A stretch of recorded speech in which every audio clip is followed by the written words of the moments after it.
everybody, welcome to the Dex, where we cover trivia and strategy for a different Pokemon each week. I'm PokeKellz. And I'm Beauty Alex. Beauty Alex? What the? Yes, Beauty Alex. You got a problem with that? Absolutely not, but I feel like your kind of beauty and the kind of beauty we're looking at today in this week's episode is a little bit different.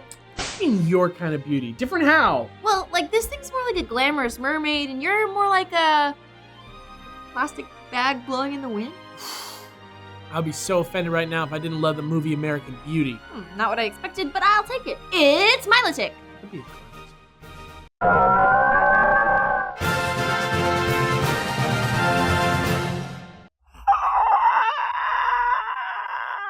Milotic. This Gen 3 Pokemon has a reputation for being attractive, and not just because it's supposed to be the most beautiful Pokemon in the world. Something about Milotic demands respect, irreverence even. So what is it about Milotic, man? Well, for starters, Milotic wasn't messing around when it was first introduced in Ruby and Sapphire. If you wanted one, you really had to work your butt off for it. First, you had to catch its pre-evolution Phoebus on Route 119. Route 119 has over 400 tiles of water, and only 6 random ones would have Phoebus based on your trendy phrase. But you couldn't just catch any old Phoebus either. You needed one with a nature that loves dry Pokeblocks, because you can only ever feed one 15 blocks in its lifetime, and you have to be able to max out its beauty stat to make it evolve. Now you can just trade a Phoebus with a Prism Scale, but I honestly preferred how hard it was in Gen 3. It makes it feel so much more special when you get it.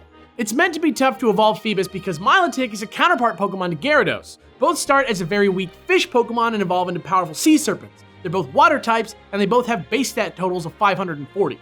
But let's get even deeper into the flavor of Milotic, because honestly, I think it's one of the best designed Pokemon in the game. First of all, it's super beautiful, and in addition to being a serpent, it also looks quite a bit like a mermaid. Note the scales and the fan tail and those cool hair tendril things in the front. Plus, those scales are supposed to be Prismacolored, which means they change color based on the viewing angle, which is cool as heck.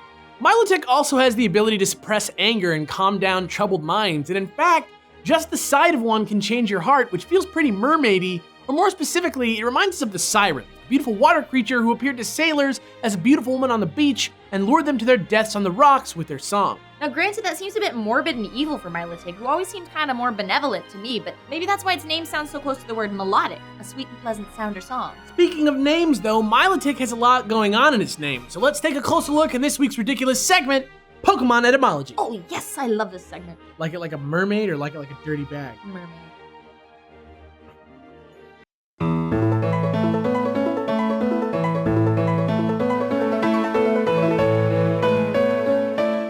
First, surprisingly, lotic is actually a word used to describe organisms or habitats situated in fresh flowing water. The Japanese localization, Milocaras, comes from the Greek charis, meaning kindness, grace, and charm, and the French version, Milabellus, uses bella, a common word meaning beauty. It's also important to note that tic on its own as a suffix mean of or relating to, like how in aquatic it means relating to the sea, or how hypnotic means relating to being in a trance. So along those lines, Milotic should mean relating to Milo, whatever that is. Actually, Milo's inspiration can be found in Milotic's Pokedex entries. Due to its great beauty, Milotic is said to be featured in many great works of art, which is perfect because that's also true of one of our most famous beauties, Venus. Venus is the Roman goddess of love and beauty. Hailing from the island of Milos, she's even better known as Venus de Milo, and in fact, a very famous Greek statue by that name is probably what pretty much everyone thinks of when they hear the name. You've probably seen it, though you're probably not in person at the Louvre. You know, the one with no arms. Actually, maybe that's why she's a serpent? Actually, maybe. But that's not all. Another Pokedex entry claims that when people bicker and fight, it arises from the depths of lakes to becalm their violent hearts. This is a reference to the Greek version Aphrodite de Milos, who was supposedly born when a feud between Cronus and Uranus resulted in Cronus castrating Uranus and tossing his junk into the ocean. Yeah. Arising from the sea foam was Aphrodite, the most beautiful woman you could imagine. This version is also depicted in a super famous piece of art called The Birth of Venus, which you've also probably seen, possibly in a weird Monty Python cartoon, which shows her rising out of the sea and striking an elegant pose atop a giant clamshell. I know, right? But it's real.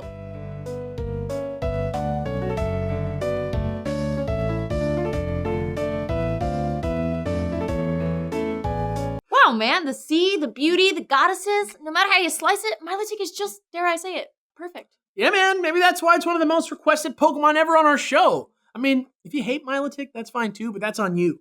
Facts don't lie, man. Milotic is captivating from its initial elusiveness to its skill in both contest and battling. What a hero! Yep, and speaking of battling, Gen 6 Milotic battle strats start right now! That's my bag. Pokemon! Come on!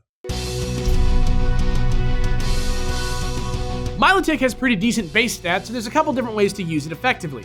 Personally, I like the Special Wall build the best, and I've used it to great effect on lots of neat teams. Start with a calm one and super train in HP and Special Defense. Obviously, most walls are going to want to hold leftovers, and Milotic is no exception. But for extra help, try switching in on a status effect like Burn or Paralyze to activate Marvel Skill, which boosts your defense stat by 50% when status. This can make you feel pretty confident, but certain Pokemon with specific moves can still be extremely devastating, so since I'm fairly confident with my predicting, I like to run Mirror Coat on this set. It makes for a pretty nasty surprise every once in a while, and that's exactly what it's for. Obviously, this means that you should run Recover for longevity's sake, but Milotic also has a base 100 special attack, so fill those last 2 slots with Scald for stab and a valuable burn chance, and Ice Beam for good coverage against grass and dragons.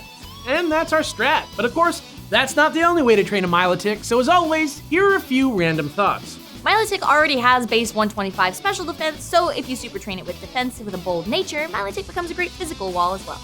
Haze is also a great choice since Recover usually convinces people to use boosting moves, and it's awful for your opponent's morale when you take it all away before they can even do anything with it. Practically goes without saying at this point, but the same goes for Toxic. Sure, it doesn't take advantage of your special attack stat, but when you can stay alive as long as Milotic, you're probably going to infect more than one of your opponent's Pokemon before going down. And finally, don't write off Milotic's other useful ability, Competitive. It raises its special attack 2 stages whenever someone tries to lower its stats, which can make you pretty scary pretty fast if you get hit with something like Intimidate.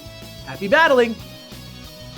And that's it, Milotic, a perfect beauty who's more than just a pretty face. Do you really think that plastic bags are beautiful when they blow in the wind? Of course I do, man. Beauty's everywhere if you know how to look for it. Oh, shucks.